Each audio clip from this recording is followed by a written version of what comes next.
มาบัดนี้ผมสิเว้ากับคุณแม่นอกปกเกษาก่อนแล้วคุณบิดามารดาเลี้ยงบุกเฮาแต่ข้างกี่ก่อนสิมีดอกเลื่อนลางเป็นคนมาพ่อได้อีกอย่างพ่อไม่ยากอีหยังบ่พ่อยากลูกน้อยสาวสิได้ใจมาแต่กี่หน้าเขาอยู่ในคันแม่เอาทรมานหลายสิบ่ตายก็ยังน้อย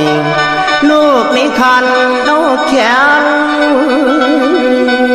โอ้ยนับลงทออาบตาแม่ถือผ้าอุ้มท้องกินของเปรี้ยวกับเบื่อหวานอันมาขวางแสบนั้นขันเพื่อนว่าบ่แสลงแม่อยากเห็นน้ำไหลสิบอกกินโอดไว้ย้อนคิดเห็นสายใจแก้วในอุทธรก่อนคำแม่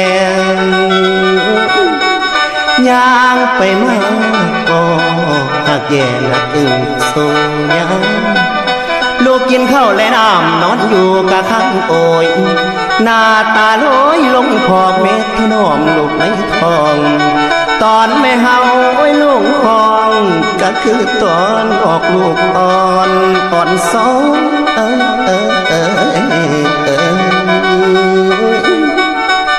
อันนี้นางให้นั้น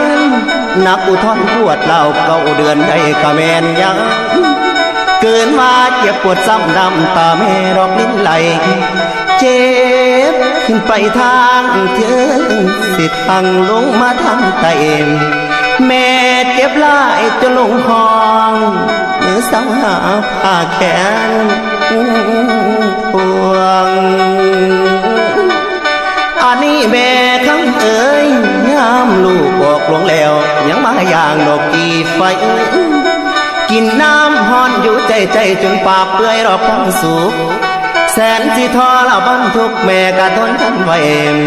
กินข้าไฟนอนเคียงม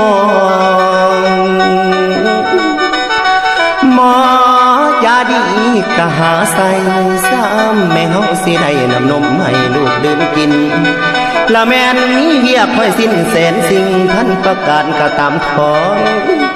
ได้ยินเสียงกุมารลูกแอวอนแม่วังไว้แลนมาจมเอาไทยอุดตาลูกอ่อนจมฮ้อนเอาดูดจูบปัวย่านตั้งแต่หิวและคิดบางแม่เฮาผิวเจริญใหญ่สอดสังเลือดในกายดอกไม้อกสิกันเป็นดอกน้องจูใหญ่ขึ้นมาอย่าทำสิ่งเกินโตทิ้งพ่อแม่นางไอ้นางยกมือแปะขึ้นใส่เก่าลูกพ่อเบาสิบ่ลืมอีแม่อีพ่อไปน้องไปน้อง